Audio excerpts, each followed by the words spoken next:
Hi, everybody. Hi. I'm Reverend Catie Darrah. And I'm Darrah Bryant, the ministerial intern. And we are the ministers serving First Parish in Needham, Unitarian Universalist. And we welcome you back to our couch conversations. It is April of 2023. Yay. Yay. The Spring. Spring. The buds are opening. Buds are budding. The buds are budding. Flowers look beautiful. Trees look beautiful. It's great. It's a nice time in New England right now. It is. And our theme this month is we have a monthly theme at First Parish that we integrate into our Sunday services and to small groups, our religious exploration opportunities. Our theme this month is wholeness. And we have been talking about that on Sundays, this concept of what it means to be whole, what it means to become whole, that perhaps we are all inherently whole.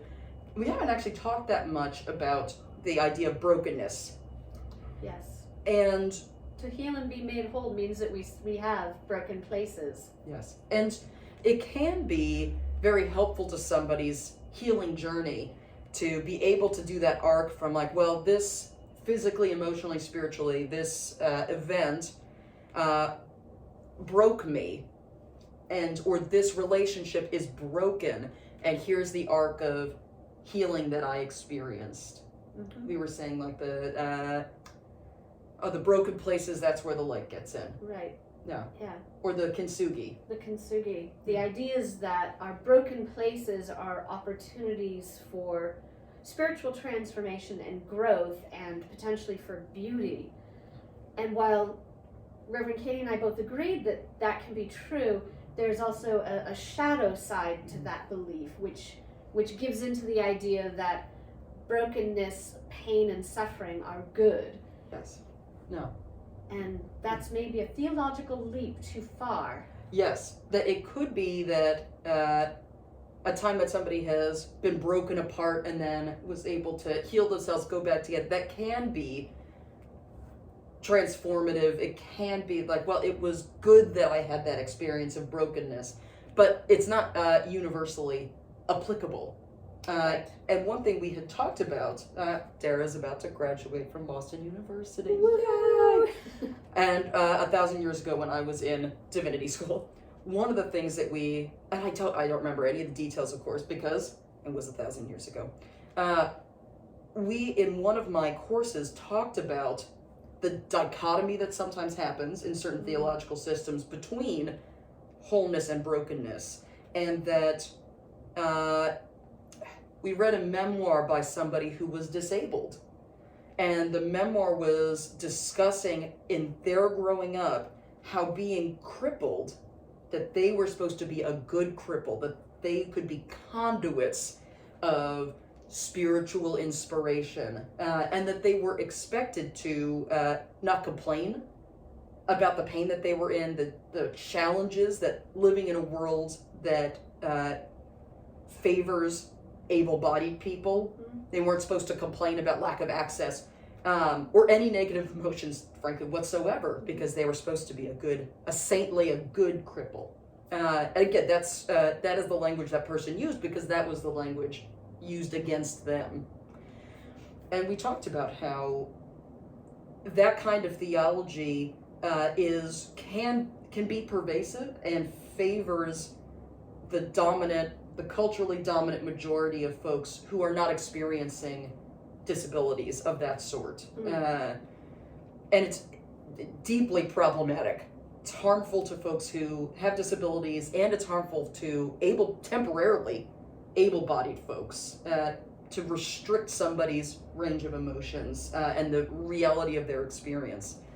And you've been working with our Diversity, Equity, Inclusion Committee on access. On accessibility, because these old churches were not built for people who are not able-bodied. So First Parish in Needham has done a lot of work to be accessible physically with ramps and elevators, a railing to get up to the chancel. We're still working though on the hearing accessibility, but I think the hybrid services go a long way to helping to make us accessible. I think it's a really beautiful way to continue to build community. But I think what we, and I don't mean First Parish in Needham only, but we, the able-bodied world, needs to always be aware of, is that when we say we're going to do the following and we don't consider whether our people with disabilities are able to participate, if it excludes them because the situation or the place it happens is not accessible, that we think, well, most of us can go. Because that goes back to, if you're a good cripple, you're not going to complain. Yes. You're not going to be upset about your isolation, about the sadness and the depression, and that we, as a church community, need to be aware of that and not restrict our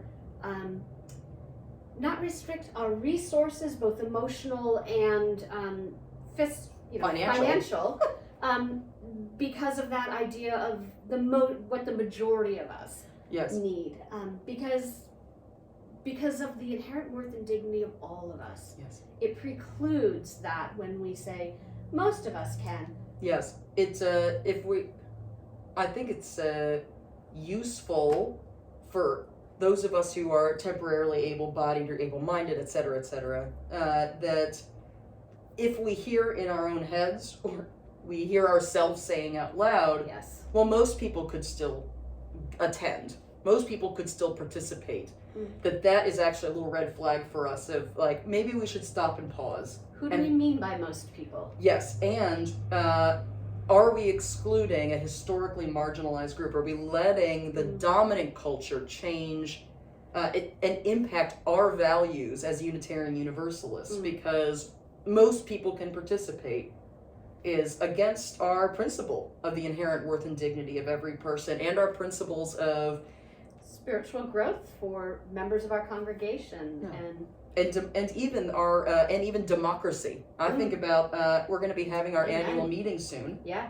And it's actually going to be a lot of work from our wonderful lay people to have both people in the building, in the sanctuary at that meeting, and participating on Zoom.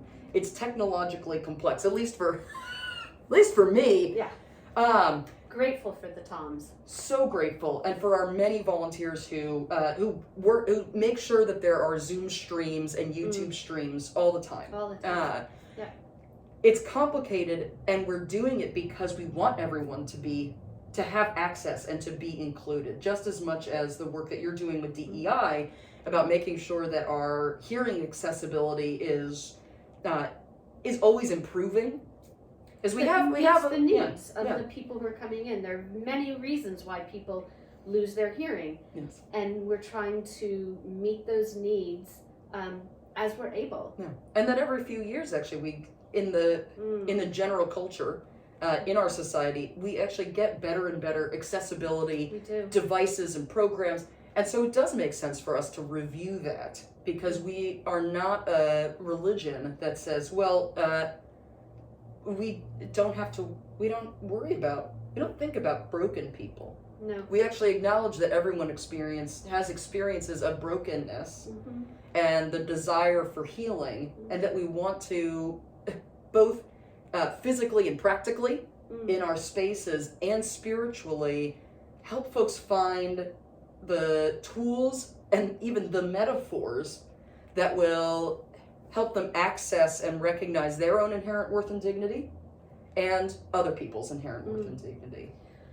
Something that you said sparked the thought of in religious communities, there's often been the belief and understanding that broken people are morally wrong, that there's a moral failing that has led to whatever incapacitation or disability that they're experiencing. And I think as Unitarian Universalists, we need to really be careful of standing up and declaring that we don't believe that. It is not a moral failing when our bodies break down. It is not a moral failing when someone is born with a disability that makes it challenging for them to move in our able-bodied world. In fact, it's quite the opposite, that it's a moral failing of society Our part. if not every person has access and opportunity, that there's not equity in the world. Yeah.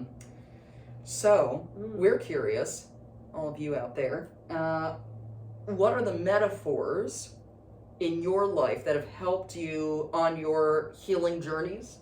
Have you encountered these ideas of brokenness, wholeness, and what are ways that they've been positive spiritual ideas in your life and for people who you love?